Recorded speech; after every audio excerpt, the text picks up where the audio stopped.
வணக்க நண்பர்களே, நான் உங்களுக்கு இருதர். நம்ம முன்னாடி இன்னைக்கு Asusனுடைய 8G மொபைல் ஃபோன் ரிவ்யூக்காக இருக்கு. ஆக்சுவலாக இந்த மொபைல் ஃபோனை நான் கிட்டத்தட்ட ஒரு 6 மாதத்துக்கு மேலே நான் யூஸ் பண்ணிட்டு இருக்கேன். இந்த மொபைல் ஃபோன் எப்போ ரிலீஸ் பண்ணுவாங்கன்னு நான் ரொம்ப வெயிட் பண்ணிட்டு இருந்தேன். வாங்கறதுக்காக இல்லை, பட் இந்த மொபைல் ஃபோனை பற்றி உங்ககிட்ட சொல்லணும்னு சொல்லிட்டு ரொம்ப ஆர்வமாக வெயிட் பண்ணிட்டு இருந்தேன். அவங்க டிலே பண்ணதை பார்த்தீங்க அப்படின்னா நமக்கே லைட்டாக ஒரு இன்ட்ரெஸ்ட் லூஸ் பண்ண மாதிரி ஆயிடுச்சு. பட் அவங்க டிலே பண்ணதுக்கு பல பிரச்சனைகள் இருக்கலாம். ஒவ்வொருத்தருக்கும் ஒவ்வொரு பிரச்சனை. அதை பற்றி நம்ம பேச விரும்பல. இன்னைக்கு இந்த மொபைல் ஃபோனை பற்றின முழு விமர்சனம் நான் சொல்கிறேன். இந்த Asus 8Gனுடைய பல வீடியோஸ் ஆல்ரெடி நான் நம்ம சேனலில் ரிலீஸ் பண்ணியாச்சு. இதோட யூஐ, இதோடைய சார்ஜிங் ஸ்பீட், இதோடைய கேமிங் டெஸ்ட், இது எல்லாத்துக்கான ரிவ்யூ தனித்தனியாக நம்ம வீடியோ நான் போட்டு விட்டேன். செக் பண்ணி பாருங்கள். அந்த வீடியோலாம் நீங்கள் விஷயங்கள்லாம் பார்த்ததுக்கப்புறமா இந்த வீடியோ பார்க்குறப்போ ஒரு எல்லாமே சேர்ந்து ஒரு ஃபைனலாக ஒரு பிகர் பிக்சர் உங்களுக்கு ஐடியா கிடைக்கிற மாதிரி இருக்கும். ஸோ கண்டினியூஸாக தொடர்ந்து பாருங்கள். சப்ஸ்கிரைப் பண்ணாமல் யாராச்சும் இருந்தீங்கன்னா சப்ஸ்கிரைப் பண்ணிட்டு வீடியோவை கண்டினியூஸாக தொடர்ந்து பாருங்கள்.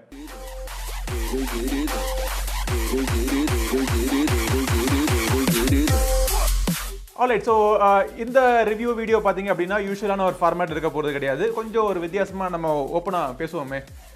இந்த மொபைல் ஃபோன் அவங்க ப்ரைஸ் ரிலீஸ் பண்ண உடனே சோஷியல் மீடியாவில் பார்த்தீங்க அப்படின்னா நிறைய பேர் ப்ரைஸ் அதிகமாக இருக்குது, over priced, old generation, 1 year old mobile இப்படிலாம் பேசினாங்க. சரி, அவங்க சொல்கிறது நியாயம்தான். எல்லா தரப்புலையும் ஒவ்வொரு ஒப்பீனியன் இருக்கும். எல்லா ஒப்பீனியும் நம்ம மதிக்கணும். அவங்க சொல்கிறதும் ஒரு விதத்தில் கரெக்ட் தான், இல்லைன்னு சொல்லலை. பட் என்னையை பொறுத்த வரைக்கும் இன்றைக்கி மார்க்கெட்டில் 43,000 ரூபாய் இல்லை 40,000 ரூபாய் கம்மியான செக்மெண்ட்டில் ஏதாச்சும் ஒரு மொபைல் ஃபோன் சொல்லுங்களேன். நான் சொல்கிற ஸ்பெசிஃபிகேஷன்ஸ்லாம் வச்சு top and specifications, top and ப்ராசஸரோட, ஸ்னாப் ட்ராகன் ப்ராசஸரோட, சின்ன காம்பேக்டாக கைக்கு அடக்கமான மொபைல் ஃபோன், மெட்டல் பாடி, பின்னாடி கிளாஸ், முன்னாடி கார்னிங் உள்ள கிளாஸ் விக்டஸோட, IP68 வாட்டர் ரெசிஸ்டன்ஸ் ப்ரொடெக்ஷனோட, டெடிகேட்டட் டேக், அதாவது இன்பில்ட் டேக் தனியாக கொடுத்துருக்காங்க. சைரஸ் லாஜிக்னுடைய டாப் அண்ட் டேக் உள்ளுக்குள்ளே கொடுத்துருக்காங்க. 11 5G பேண்டுக்கான support, FM radio plus notification LED light, இது எல்லாமே கொண்ட மொபைல் ஃபோன். கைக்கு அடக்கமாக காம்பேக்டாக ஒரு மொபைல் ஃபோனு. எங்கேயாச்சும் இந்த வேலையில யாராச்சும் ரிலீஸ் பண்ணிருக்காங்களா அப்படிங்கிறத பாருங்க. Asus தவிர ஒரு 2 பிராண்டு தான் இந்த காம்பேக்டான சைஸ்ல மொபைல் போன்ஸ் தயாரிச்சுட்டு இருக்காங்க. ஐபோன் மற்றும் சாம்சங். மித்த யாருமே பண்றது கிடையாதுங்க. ஏன் பண்றது கிடையாது அப்படின்னு பாத்தீங்க அப்படின்னா, பண்றது ஈஸி கிடையாது. இது ஒரு இன்ஜினியரிங் ஒரு சேலஞ்ச். இவ்வளோ ஒரு பவர்ஃபுல்லான ஒரு ப்ராசஸரை ஒரு சின்ன மொபைல் ஃபோன் பாடிக்குள்ளே கொண்டு உள்ளுக்குள்ளே இருக்கணும் அப்படின்னா அதில் எக்கச்சக்கமான சேலஞ்ச் இருக்குது. மொபைல் ஃபோனில் கண்டிப்பாக ஹீட்டிங் ஆகும். அந்த ஹீட் டிசிபேட் ஆகி வெளியே போகிறதுக்கு ஒரு ஸ்பேஸ், பெரிய ஒரு நிலப்பரப்பு இருந்துச்சு அப்படின்னா ஹீட் ஈஸியாக வெளியே போகும். ஆனால் சின்ன மொபைல் ஃபோனுக்குள்ளே ஹீட் நமக்கு உடனடியாக கையில் ஃபீல் பண்ணுவோம். அது ஒரு மிகப்பெரிய ஒரு சேலஞ்ச்.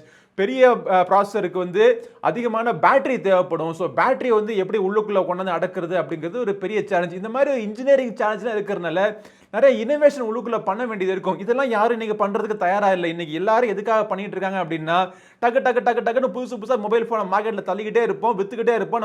நம்மளுடைய சேல்ஸ் நம்பர்ஸை இன்க்ரீஸ் பண்ணணும் அப்படிங்கிற ஒரே நோக்கத்தோட எல்லா கம்பெனியும் ஆப்ரேட் பண்ணிட்டு இருக்காங்க. ஆனால் ஐஃபோன் பார்த்தீங்க அப்படின்னா, ஆப்பிள் ஐஃபோன் பார்த்தீங்கன்னா, நான் ஆரம்பத்திலிருந்து ஒரு குறிப்பிட்ட சைஸோடு நாங்கள் இன்க்ரீஸ் ஆகி இப்போ போக மாட்டோம் அப்படின்னு சொன்னால் அவங்களே பார்த்தீங்க அப்படின்னா இன்றைக்கி பெரிய பெரிய சைஸில் மொபைல் ஃபோன்ஸ் ரிலீஸ் பண்ணிட்டு இருக்காங்க. சாம்சங்கை பார்த்தீங்கன்னா சின்ன மொபைல் ஃபோன் இருக்கிறவங்களுக்கும் அதே ஒரு பவர்ஃபுல்லான மொபைல் ஃபோனை சிறுசாகவும் கொடுப்போம். ப்ளஸ் எதுக்கும் நம்ம பெரிய மொபைல் ஃபோனையும் நம்ம மார்க்கெட்டில் வச்சுருவோம். எது வேணுமோ மக்கள் சூஸ் பண்ணிக்கிட்டுன்னு சொல்லிட்டு இந்த 3 கம்பெனி தான் இன்றைக்கி பார்த்தீங்க அப்படின்னா ஸ்மால் காம்பேக்ட் மொபைல் ஃபோன், அதுவும் பவர்ஃபுல்லான ஒரு ஃப்ளாக்ஷிப் ப்ராசஸரோட லான்ச் பண்ணிக்கிட்டு இருக்காங்க. பட் இதில் உங்கள் எல்லாருக்குமே தெரியும், சாம்சங் ப்ளஸ் ஐஃபோனுடைய விலைகள்லாம் உங்களுக்கு தெரியும். கண்டிப்பாக இன்றைக்கி 60,000க்கு மேலே போயிடும். ஸோ இந்த ப்ரைஸுக்கு அவங்கெல்லாம் மேட்ச் பண்ணவே மாட்டாங்க. ஸோ லேட்டாக வந்துடுச்சுங்கிற ஒரு வருத்தம் இருந்தாலுமே வந்துச்சே அப்படிங்கிற சந்தோஷத்தோடு தான் இந்த வீடியோ நான் ஆரம்பிக்க போகிறேன். ஸோ இந்த மொபைல் ஃபோன் என் கையில் வந்தவுடனே செப்டம்பர் மாதமும் அதுக்கு முந்தையே வந்துச்சு நினைக்கிறேன். போன வருஷம் கையில் வந்தவுடனே ரொம்பவே எக்ஸைட்டாக இருந்தேன். ஏன் அப்படின்னா அன்னைக்கு எனக்கு இருந்த பிரச்சனை என்னென்னா, என்னால் OnePlusனுடைய 9 ப்ரோவோ 9 மொபைல் ஃபோன் யூஸ் பண்ணிட்டு இருந்தேன். என்னோட ரெகுலர் மொபைல் ஃபோனை இப்படி கையில் பிடிக்கிறப்போ இந்த இடத்துல ஒரு அழுத்தம் இருக்கும். இந்த சின்ன சுண்டு விரலில் அந்த சுண்டு விரலில் இருக்கக்கூடிய அழுத்தம் பார்த்தீங்கன்னா ரொம்ப பெருசாகி இந்த கையில் ஒரு பெரிய ஒரு பெயின் இருந்துச்சு. என்னால் மொபைல் ஃபோன் யூஸ் பண்ண கையில் பிடிச்சி யூஸ் பண்ண கீழே வச்சு தான் யூஸ் பண்ணிட்டு இருப்பேன். அந்த அளவுக்கு ஒரு வலி இருந்துச்சு. ஒரு சின்ன ஒரு காம்பேக்டான மொபைல் ஃபோன், நல்ல ஒரு பவர்ஃபுல்லான மொபைல் ஃபோன், எந்த இடத்துலையும் காம்ப்ரமைஸ் பண்ணாத மொபைல் ஃபோன் நான் தேடிக்கிட்டே இருந்தப்போ கரெக்டாக இந்த மொபைல் ஃபோன் லான்ச் பண்ணாங்க. அன்னையிலிருந்து இன்ன வரைக்கும் என்னுடைய மெயின் மொபைல் ஃபோனாக தைரியமாக சூப்பராக சந்தோஷமாக எந்த பிரச்சனையும் இல்லாமல் நான் யூஸ் பண்ணிட்டு இருக்கேன். ஸோ இது ஒரு லாங் டேர்ம் ரிவ்யூவாக கூட நீங்கள் வச்சுக்கலாம். என்ன மாதிரியே நிறைய பேர் கைக்கு அடக்கமான ஒரு மொபைல் போன் தேடிக்கிட்டு தான் இருக்கீங்க. நீங்க மார்க்கெட்ல நீங்க கஷ்டப்பட்டு எங்கேயாவது தேடி பார்த்தீங்கன்னா யாராச்சும் ஒருத்தன் வச்சிருப்பான். ஆனா அந்த மொபைல் போனுடைய ப்ராசஸர் பார்த்தீங்கன்னா சாதாரண ப்ராசஸரா இருக்கும். எக்கச்சக்கமான கார்னர்ஸ் அவங்க கட் பண்ணிருப்பாங்க.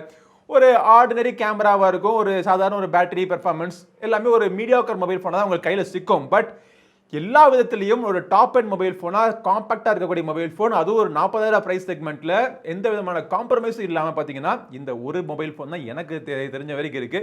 பட் ஒரு மொபைல் போன் தான் இருக்கு, அதுதான் பெஸ்ட் மொபைல் போனா அப்படிங்கிற ஒரு வாக்குவாதத்துல நான் வரல. ஸோ இந்த மொபைல் போனோட டிசைன் எப்படி இருக்கு அப்படிங்கிறத பார்ப்போம். டிசைனை பார்த்த உடனே ஏன்னா இது 1980 ரிலீஸ் பண்ண மொபைல் ஃபோன் மாதிரி இருக்கு. சாதாரண மொபைல் ஃபோன் வேற எந்த ஒரு பார்த்தோன்னே ஒரு கண் கவரும் ஒரு டிசைன்லாம் இல்லையே. இந்த டெக்ஸ்சர் கலர் இங்கேருந்து இங்கே போகிறது, மேலேருந்து கீழே போகிறது, அப்படி கலர் மாறுறது, அந்த மாதிரிலாம் எதுவுமே இல்லையே அப்படின்னு தோணும் உங்களுக்கு. இந்த கேமராவுடைய அமைப்பும் பார்த்தீங்க அப்படின்னா ரொம்ப சாதாரணமாக இருக்குது. நடுவில் வைக்காமல், ஒரு ஸ்கொயராக வைக்காமல், ஒரு சிமெட்ரிக்காக இல்லாமல் ரொம்ப ஒரு ஆர்டினரி ஒரு டிசைனாக தான் இருக்கும். பட் பரவாயில்ல. அதாவது பரவாயில்ல நான் சொல்கிறது வந்து எனக்கு பரவாயில்ல. என்னைய பொறுத்த வரைக்கும் ஃபங்க்ஷன் ஓவர் ஃபார்ம். சில பேருக்கு வந்து ஃபார்ம் ஓவர் ஃபங்க்ஷன் அப்படிங்கலாம். அதாவது ஃபார்ம் அந்த மொபைல் அந்த டிசைனுடைய ஃபார்ம் எப்படி இருக்கு, அதோடைய லுக்கு எப்படி இருக்கு, பந்தாவா இருக்கா அப்படிங்கிறது நிறைய பேருக்கு முக்கியமா இருக்கும். தப்பு கிடையாது. அந்த மாதிரி உங்களுக்கு முக்கியமா இருந்துச்சு அப்படின்னா இந்த மொபைல் ஃபோன் உங்களுக்கு அட்ராக்டிவா இருக்காது. எனக்கு வந்து மொபைல் ஃபோன் ஒர்க் ஆகணும், அருமையாக ஒர்க் ஆகணும், எந்த இடத்துலையும் பிரச்சனை கூடாது. கையில் மொபைல் ஃபோன் நான் வச்சு யூஸ் பண்ணுறப்போ எனக்கு கையில் வழியெல்லாம் வரக்கூடாது. பாக்கெட்டில் வச்சு நான் ஜாகிங் போனேன்னா ரொம்ப டிஸ்டர்பன்ஸாக இருக்கக்கூடாது. அதுதான் என்னுடைய ஒரே நோக்கம். ஸோ அந்த நோக்கத்தை வந்து இந்த டிசைன் எந்த பிரச்சனையும் இல்லாமல் மீட் பண்ணுது. அதுவும் பார்த்தீங்க அப்படின்னா IP68க்கான வாட்டர் ப்ரூஃபிங் கொடுத்துருக்காங்க. தண்ணிக்குள்ளே போட்டு முக்கி தாராளமாக நீங்கள் என்ன வேணால் யூஸ் பண்ணலாம், எந்த பிரச்சனையும் வராது. பின்புறத்தில் கார்னிங் கொரில்லா கிளாஸ் கொடுத்துருக்காங்க. சைடில் சுற்றி பார்த்தீங்கன்னா மெட்டல் ஃப்ரேம்ஸ் கொடுத்துருக்காங்க. முன்புறத்தில் கார்னிங் கொரில்லா கிளாஸ் விக்டஸ்க்கான கிளாஸ் ப்ரொடெக்ஷன் கொடுத்துருக்காங்க. மொபைல் ஃபோனுடைய வெயிட் பார்த்தீங்க அப்படின்னா ஒரு 169 கிராம் தான். ஆனால் இந்த மொபைல் ஃபோனுக்கு third party accessories, glass protection ஆகட்டும், டிபியூ கேஸாக இருக்கட்டும், இது வந்து கிடைக்கிறது ரொம்ப கஷ்டமாக இருக்குது. ஸோ இந்த ஒரு பாயிண்ட்டை நீங்கள் நான் வச்சுக்கோங்க. இந்த ஒரு பாயிண்ட் பரவாயில்லை அப்படின்னா வீடியோவை தொடர்ந்து பாருங்கள். அடுத்த பாயிண்ட்டுக்கு நம்ம போவோம். இந்த மொபைல் ஃபோனுடைய டிஸ்பிளே எந்த இடத்துலையுமே ஒரு காம்ப்ரமைஸ் ஆகாமல் இன்னைக்கு இருக்கிற அளவுக்கு ஒரு டாப் அண்ட் சாம்சங்குடைய பேனல் கொடுத்துருக்காங்க. AMOLED பேனல் 120 Hz ரெஃப்ரெஷ் கொண்ட ஒரு பேனல். அதுவுமே HDR10 சப்போர்ட் பண்ணக்கூடிய ஒரு பேனல். ஒரு ஃபுல் HD பேனலாக இருந்தாலுமே அதோடைய பிக்சல் டென்சிட்டிலாம் நல்லா ஹையாக இருக்கிறதுனால எழுத்துக்கள்லாம் ரொம்ப ஷார்ப்பாக இருக்குது. வீடியோ நீங்கள் பார்க்குறதா இருக்கட்டும், இல்லை ஒரு கேம் விளையாடுறதா இருக்கட்டும், எல்லா எக்ஸ்பீரியன்ஸுமே அருமையாக வேறு லெவலில் தாறுமாறாக இருக்குது டிஸ்பிளே அப்படின்னு சொல்லலாம். வியூவிங் ஆங்கிள்ஸாக இருக்கட்டும், அந்த கான்ட்ராஸ்ட் ரேஷியோவாக இருக்கட்டும், கலர் சேச்சுரேஷன் இருக்கட்டும், எல்லாமே பர்ஃபெக்டாக இருக்குது. ஸோ கேமிங் எக்ஸ்பீரியன்ஸ் சொன்னேன் பார்த்தீங்களா, அதுக்கு ஒரு கூடுதல் ஒரு மெருகு ஏற்றுற மாதிரி இதோடைய டூயல் ஸ்டீரியோ ஸ்பீக்கர்ஸ், டைரக்ட் அப்படிங்கிற கம்பெனி வந்து ஸ்டீரியோ ஸ்பீக்கர்ஸை டியூன் பண்ணியிருக்காங்க. ஸ்டீரியோ ஸ்பீக்கர்ஸோட எஃபெக்ட் சூப்பராக இருக்குது. இன்றைக்கி இருக்கிற ஆண்ட்ராய்ட் மொபைல் ஃபோன்ஸை நான் எத்தனையோ மொபைல் ஃபோன்ஸ் ரிவ்யூ பண்ணியிருக்காங்க. ஆண்ட்ராய்ட் மொபைல் ஃபோன்ஸில் அதுவும் ஃப்ளாக்ஷிப் மொபைல் ஃபோன்ஸ்லேயுமே ஸ்பீக்கர்ஸ் வந்து லவுடாக இருக்கும். ஆனால் அதோடைய பேஸ் பார்த்தீங்க அப்படின்னா கொஞ்சம் லேக்கிங்காகவே இருக்கும். ஐஃபோன் நான் யூஸராக இருக்கிறதுனால எனக்கு ஐஃபோனில் இருக்கக்கூடிய அந்த சவுண்டு குவாலிட்டி எனக்கு இதே மொபைல் ஃபோன்லேயும் கிடச்சிது. ஸோ நல்ல ஒரு இம்பாக்ட்ஃபுல் ஒரு எக்ஸ்பீரியன்ஸ், ஒரு இம்மர்சிவ் எக்ஸ்பீரியன்ஸ் எனக்கு இந்த மொபைல் ஃபோனில் கிடச்சிது. எந்த ஃப்ளாக்ஷிப் மொபைல் ஃபோனுங்க 3.5 ஆடியோ ஜாக் கொடுக்குறான் இன்னைக்கு? இவங்க கொடுக்குறாங்க 3.5 ஆடியோ ஜாக் மட்டும் இல்லாமல் இதில் வந்து டெடிகேட்டட் டேக் இருக்குது. சைரஸ் லாஜிக்னுடைய டாப் அண்ட் டேக் கொடுத்துருக்காங்க. CS35L45 அப்படின்னு சொல்லக்கூடிய ஒரு top end flagship DAC digital to analogue கன்வெர்ட்டரில் கொடுத்துருக்காங்க. ஸோ எந்த ஒரு ஆடியோ ஃபைல் கிரேட் ஒரு எக்யூப்மெண்ட் நீங்கள் இதில் மாட்டி நீங்கள் கேட்டாலும், பாட்டு கேட்டாலுமே வேறு லெவலில் இருக்குது. அருமையாக நீங்கள் என்ஜாய் பண்ணலாம். Snapdragon 888 okay. இந்த Snapdragon 888 பார்த்தீங்க அப்படின்னா நிறைய மொபைல் ஃபோனில் ஏற்கனவே வந்துருச்சு. இன்றைக்கி பார்த்தீங்கன்னா Snapdragon 888 ப்ளஸ் அப்புறம் 8 Gen 1லாம் வந்துட்டு இருக்கு. இது வந்து இந்த நேரத்தில் ஒரு பழைய ப்ராசஸராக இருக்குதுன்னு தோன்றவங்களுக்கு நீங்கள் என்னங்க பண்ண போகிறீங்க? நீங்கள் என்ன இதில் மொபைல் ஃபோனில் ராக்கெட்டாக லான்ச் பண்ண போகிறீங்க? சாதாரண ஒரு மிஞ்சி போனால் கேம் விளையாட போகிறீங்க, இல்லை 4 இப்போ அப்ளிகேஷன்ஸ் தொடர்ந்து யூஸ் பண்ண போகிறீங்க. அதுக்கு இந்த ப்ராசஸர் சூப்பராக இருக்குது. இந்த ப்ராசஸரில் நீங்கள் கேம் விளையாடுறது மட்டும் இல்லை, மல்டி டாஸ்கிங்காக இருக்கட்டும், ஒரு வீடியோ எடிட்டிங்காக இருக்கட்டும், என்ன வேணாலும் நீங்கள் அந்த மொபைல் ஃபோனில் சூப்பராக பண்ணலாம். எந்த ஒரு திக்கல் திணறல் இல்லாமல் ஒரு ஸ்மூத்தான எக்ஸ்பீரியன்ஸ் கிடைக்குது. 8GB ரேம் கொடுத்துருக்காங்க, 128GB இன்டர்னல் ஸ்டோரேஜ் கொடுத்துருக்காங்க, LPDDR5 type of RAM, UFS 3.1 storage கொடுத்துருக்காங்க. ப்ராசஸரை பொறுத்த வரைக்கும், இதோடைய ஹார்ட்வேர் ஸ்பெசிஃபிகேஷன்ஸை பொறுத்த வரைக்கும் எங்கேயுமே குறை சொல்ல முடியாது. எல்லா சென்சரும் கொடுத்துருக்காங்க. ஏற்கனவே சொன்ன மாதிரி 11 5G பேண்டுக்கான சப்போர்ட் இருக்குது, NFC இதில் இருக்குது. நம்ம மொபைல் ஃபோனை யூஸ் பண்ணுறப்போ ஒரு இடத்துல கூட ஒரு லேக் இல்லாமல், ஒரு ஃப்ரேம் ட்ராப் இல்லாமல் இந்த கேம்லாம் விளையாடுறப்போ அவ்வளோத்துக்கு ஸ்மூத்தாக இருக்குது. பட் இங்கே இன்னொரு சேலஞ்ச், நான் ஏற்கனவே ஆரம்பத்தை சொன்ன மாதிரி ஹீட் டிசிபேஷன் அப்படின்னு சொல்லக்கூடிய ஒரு மிகப்பெரிய ஒரு சேலஞ்ச் இந்த சின்ன மொபைல் ஃபோனில் இருக்குது. மொபைல் ஃபோன் காம்பேக்டாக high end processor plus AMOLED display இதெல்லாம் பார்த்தீங்க அப்படின்னா ஹீட் ஜென்ரேட் பண்ணத்தான் செய்யும். அது வந்து ஒன்றும் செய்ய முடியாது. பட் அப்படி ஹீட் ஜென்ரேட் பண்ணுறது 50 மினிட்ஸ் தொடர்ந்து நான் COD ப்ளஸ் BGMA கேம் விளையாண்டு ஒரு வீடியோ நான் போட்டிருக்கேன். அதுலேயே பார்த்தீங்கன்னா இங்கே ஏசிலாம் கிடையாது. ஆரம்ப நிலை டெம்பரேச்சர் 36 என்னமோ இருந்துச்சு. மேக்ஸிமம் பார்த்தீங்க அப்படின்னா 42.5 42.8 தான் போயிருக்கு. இது வந்து கண்டிப்பாக ஓவர் ஹீட்டிங் பிரச்சனை கிடையாது. ஆப்வியஸ்லி மொபைல் ஃபோன் சிறுசாக இருக்கிறதுனால அந்த ஹீட்டை நீங்கள் இம்மீடியட்டாக நீங்கள் கையில் ஃபீல் பண்ணுவீங்க. எல்லா மொபைல் ஃபோன்லையும் 45 46 நம்ம போகிறத நம்ம பார்த்துருக்கோம். பட் அந்த ஹீட்டை நீங்கள் கையில் ஃபீல் பண்ண மாட்டீங்க. ஏன்னா அந்த மொபைல் ஃபோன் பரப்பளவு பெருசாக இருக்கிறதுனால அதோடைய ஹீட் டிசிபேஷன் ஈஸியாக ஃபாஸ்ட்டாக ஆயிடுது. இதே ஹீட்டிங் பிரச்சனை தான். அதாவது சில பேர் இந்த கேமரா யூஸ் பண்ணுறப்போ எனக்கு மொபைல் ஃபோன் ஹீட் ஆகுது அப்படின்னு சொல்லிட்டு நிறைய ரிவ்யூஸ் நான் பார்த்துருக்கேன். அதே காரணம் தான் இதுல பாத்தீங்க அப்படின்னா இந்த கேமரா ஹார்ட்வேர் முதல்ல நீங்க நோட் பண்ணி பாருங்க. 64 மெகா பிக்சலுடைய சோனியினுடைய IMX686 சென்சார் கொடுத்திருக்காங்க. இரண்டாவது கேமரா பாத்தீங்கன்னா 12 மெகா பிக்சல் சோனியினுடைய IMX363 சென்சார் கொடுத்திருக்காங்க. ஆப்டிகல் இமேஜ் ஸ்டெபிலைசேஷன் இருக்கு. 8K வீடியோ ரெக்கார்டிங் கூட சப்போர்ட் பண்றாங்க. இரண்டு அல்ட்ரா வைட் ஆங்கிளா இருக்கட்டும் இல்ல பிரைமரி கேமரா இருக்கட்டும் இரண்டுமே 4K 60 fps வரைக்கும் நீங்க ரெக்கார்டிங் பண்ணிக்கலாம். ஃப்ரண்ட் கேமரா கூட உங்களுக்கு 4K வீடியோஸ் வரைக்கும் ரெக்கார்ட் பண்ணிக்கலாம். எலக்ட்ரானிக் இமேஜ் ஸ்டெபிலைசேஷன் உண்டு. ஃப்ரண்ட்லயுமே பாத்தீங்கன்னா சோனியினுடைய ஒரு 12 mega pixel IMX663 sensor use பண்ணிருக்காங்க. இந்த எப்பயும் கொடுக்கக்கூடிய இந்த 2 மெகா பிக்சல் அல்லக்கைகள் மேக்ரோ சென்சாரா இருக்கட்டும் டெப்த் சென்சாரா இருக்கட்டும் எதுவுமே கிடையாது. கிளீனா இரண்டே சென்சார் தைரியமா தில்லா உள்ள இறங்கி அந்த அல்ட்ரா வைட் ஆங்கிள் கேமராலயே நாங்க மேக்ரோ எபிலிட்டி நாங்க கொடுக்குறோம். அதே மாதிரி இந்த மெயின் கேமராலயும் பாத்தீங்கன்னா உங்களுக்கு போர்ட்ரேட் மோடுக்கான எபிலிட்டி நாங்க கொடுக்குறோம் அப்படின்னு சொல்லிட்டு அவங்க கொடுத்திருக்காங்க. இந்த Snapdragon 888 சிப்செட் இருக்கக்கூடிய அந்த ஸ்பெக்ட்ரா இமேஜ் சென்சார் ப்ராசஸர் பாத்தீங்கன்னா அதுவுமே ஒரு பவர்ஃபுல்லான ஒரு ப்ராசஸர். எல்லாமே சேர்த்து ஒரு ஹீட் ஜெனரேட் பண்ணுது. ஆனா அது வந்து ஓவர் ஹீட்டிங் கிடையாது. அந்த ஹீட்டை நீங்க ஃபீல் பண்ணலாம். திரும்ப சொல்றேன், அந்த ஹீட் வந்து நீங்க கையில இமிடியேட்டா நீங்க ஃபீல் பண்ணலாம். ஓவர் ஹீட்டிங் பிரச்சனை கிடையாது. அந்த ஹீட் ஆகிறதுனால எங்கேயுமே த்ராட்டிலிங் நான் ஃபீல் பண்ணல, எங்கேயுமே ஒரு ஹேங் ஆகுறதோ இந்த மாதிரி எந்த பிரச்சனையும் நான் ஃபீல் பண்ணல. ஸோ என்னைய பொறுத்த வரைக்கும் மொபைல் ஃபோன்ல ஹீட்டிங் பிரச்சனை கிடையாது அப்படின்னு தான் சொல்லுவேன். சரி, இப்போ வந்து நம்ம கேமராக்கு வருவோம். ஸோ இவ்வளோ தூரம் நல்லா பண்ணவங்க வந்து கேமரா எப்படி பண்ணிட்டாங்க அப்படின்னு சொல்லிட்டு எனக்கு ஆரம்பத்தில் ஒரு 3 மாசம் அந்த மொபைல் ஃபோன் நான் யூஸ் பண்ணுறப்போ ரொம்ப ஒன்றும் இம்ப்ரெசிவாக இல்லை. சாதாரண ஒரு கேமரா தான். ஒரு ஆர்டினரி ஒரு 15,000 20,000 செக்மெண்ட்டில் ஒரு கேமரா நீங்கள் வாங்கி நீங்கள் ஃபோட்டோ எடுத்தீங்க அப்படின்னா எப்படி இருக்குமோ அதே மாதிரி தான் இதில் இருந்துச்சு. பட் ஆண்ட்ராய்ட் 12க்கான அப்டேட் எனக்கு அப்பவே வந்துச்சு. ஸோ அப்போ நான் அது அப்டேட் பண்ணதுக்கு அப்புறமா கேமராவுடைய பெர்ஃபார்மன்ஸ் ரொம்ப நல்லா இருக்கு. நியர்லி ஒரு ஐபோனுடைய தரத்துக்கு ஒரு 90% 80% மேட்ச் ஆகுதுன்னு நான் கூட சொல்லலாம். எந்த மொபைல் ஃபோன் நீங்க ஆண்ட்ராய்ட் மொபைல் ஃபோன்ல எந்த ஒரு மொபைல் ஃபோன் நீங்க எடுத்தீங்கனாலுமே கிட்டத்தட்ட போட்டோகிராஃபில பல மொபைல் ஃபோன் தில்லாலங்கடி கிங்ஸ்களா இருக்காங்க. ஆனா இன்னைக்கு நிறைய ஆண்ட்ராய்ட் மொபைல் ஃபோன் திணற ஒரு பாயிண்ட் பாத்தீங்க அப்படின்னா வீடியோகிராஃபி. அது வந்து இந்த மொபைல் ஃபோன்ல ரொம்பவே அருமையா இருந்துச்சு. சோஷியல் மீடியாவா இருக்கட்டும் நம்மளுடைய யூடியூப் சேனலா இருக்கட்டும் நிறைய வீடியோஸ் இந்த மொபைல் போனை வச்சு நான் ஷூட் பண்ணிருக்கேன். பல பேர் எந்த மொபைல் போனை ஷூட் பண்ணீங்க அப்படின்னு கேட்டாங்க. அப்ப என்னால சொல்ல முடியல, எம்பார்கோனால வெளியே சொல்ல முடியல. அதனால நான் பேசாம இருந்துட்டேன். போட்டோஸோட கேப்பபிலிட்டி தாறுமாறு தக்காளி சோறுலாம் கிடையாது, நல்லா இருக்கு. டைனாமிக் ரேஞ்ச் நல்லாவே பண்ணிருக்காங்க. கலர் ரீப்ரொடக்ஷன் ரொம்ப நேச்சுரலா இருக்கு. ஓவர் சேச்சுரேஷன் எங்கேயுமே கிடையாது. எக்ஸ்போஷர், பிரைட்னஸ், கலர் ரீப்ரொடக்ஷன், அப்புறம் லைட் அதிகமா இருந்தாலுமே சரி, லைட் கொஞ்சம் கம்மியா இருந்தாலுமே சரி, எட்ஜ்ல நீங்க ஜூம் பண்ணி பாத்தீங்க அப்படின்னா அந்த ஷார்ப்னஸ் மெயின்டைன் ஆகுது, அந்த டீடைல்ஸ் இருக்குது. ஓவர் ப்ராசஸ் எல்லாமே ஓவர் ஷார்ப்பனிங்னால ஒரு ஆயில் பெயிண்டிங் மாதிரி இருக்கும். நீங்க ஜூம் பண்ணி பாத்தீங்கன்னா அந்த மாதிரி விஷயங்கள் இதுல கிடையாது. கிளீனான போட்டோஸ் நீங்க எடுக்கலாம். லோ லைட்லயுமே சரி, நைட் மோட் போட்டோகிராஃபிலயுமே சரி, பிசுறு இல்லாம இந்த மொபைல் போன்ல நான் போட்டோ எடுத்தேன். மேக்ரோ போட்டோகிராஃபிக்கு தனியா ஒரு மோடு கிடையாது. நீங்க வைட் ஆங்கிள் மோட்ல நீங்க ஷூட் பண்ணிட்டு நீங்க பக்கத்து இது வரைக்கும் பக்கத்துல போகலாம். பட் அப்படி ஷூட் பண்ணக்கூடிய மேக்ரோ போட்டோகிராஃபில I was not that impressed. அதாவது ரொம்ப ஒன்றும் வேற லெவல்ல இல்லைன்னு சொல்லலாம். நல்லா இருந்தது. நான் ஒன்றும் மேக்ரோ போட்டோகிராஃபி பெரிய எடுக்கிறதுல எனக்கு அவ்வளோ இன்ட்ரெஸ்ட் கிடையாது. ஸோ என்னைய பொறுத்த வரைக்கும் அது பெரிய பிரச்சனை கிடையாது. நான் சொல்ற விஷயங்கள் எல்லாமே என்னுடைய பாயிண்ட் ஆஃப் வியூ, என்னுடைய ஆங்கிள் தான் நான் சொல்றேன். உங்களுடைய பாயிண்ட் ஆஃப் வியூ, உங்களுடைய ஆங்கிள் வேற மாதிரி இருந்துச்சு அப்படின்னா தப்பு கிடையாது. இது வந்து கம்ப்ளீட்டா என்னுடைய சுய ஒப்பீனியன், அவ்வளவுதான். அடுத்ததாக நம்ம யூஐ பத்தி நம்ம பேசுவோம். இன்னைக்கு நீங்க Snapdragon 888 கொண்ட மொபைல் போன் நிறைய இன்னைக்கு மார்க்கெட்ல அவைலபிளா இருக்கு. 40,000 கம்மியான பிரைஸ்லயே 2-3 மொபைல் போன் லான்ச் பண்ணிட்டாங்க. எல்லா மொபைல் போன்லயும் பாத்தீங்கன்னா எக்கச்சக்கமான ப்ளோட்வேர் இருக்குங்க. அப்பப்போ சில மொபைல் ஃபோன்ல ஆட்ஸ்லாம் வேற வருது.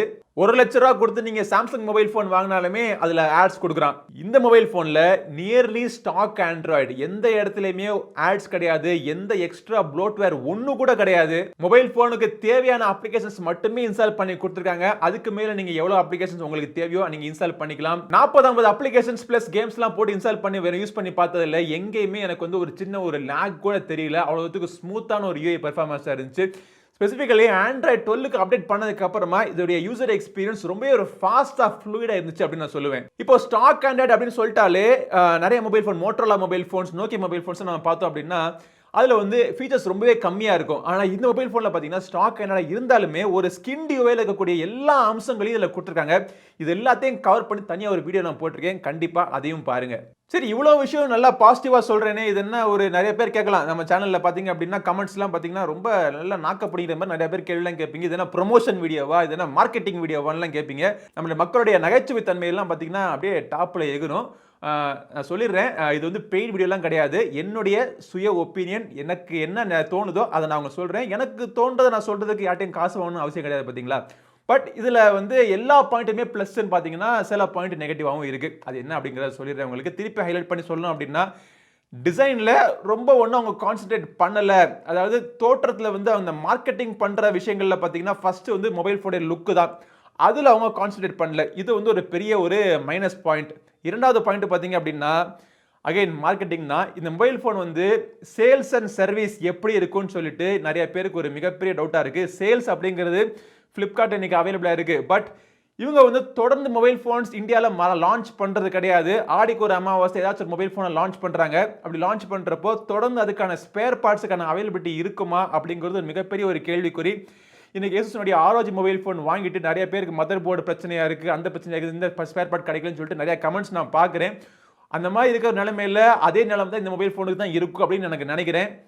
ஸோ சேல்ஸ் அண்ட் சர்வீஸில் கண்டிப்பாக ஏசூஸ் கான்சன்ட்ரேட் பண்ணி ஆகணும். அது கான்சன்ட்ரேட் பண்ணி ஆகணும் அப்படின்னா நிறைய எஸ்கேயூஸ், அது நிறைய மொபைல் ஃபோன்ஸ் அவங்க லான்ச் பண்ணிக்கிட்டே இருக்கணும். லான்ச் பண்ணல அப்படின்னா அந்த அளவுக்கு ஸ்கேல் பண்ண முடியாதுன்னு எனக்கு தோணுது. அடுத்த பாயிண்ட் பார்த்தீங்கன்னா பேட்டரி. 4000 mAhக்கான பேட்டரி இருக்குது. இந்த பேட்டரியிலிருந்து எனக்கு கிடைக்கக்கூடிய ஸ்க்ரீன் ஆன் டைம் பார்த்தீங்கன்னா maximum screen on time 4.5 hours. ஒரு நாளைக்கு பார்த்தீங்கன்னா எப்படியும் நான் வந்து கண்டிப்பாக அன்றைக்கி நாள் முடிகிறதுக்குள்ளே மொபைல் ஃபோன் பேட்டரி தீர்ந்து போயிடும். நான் சார்ஜ் போட்டு தான் ஆகணும்.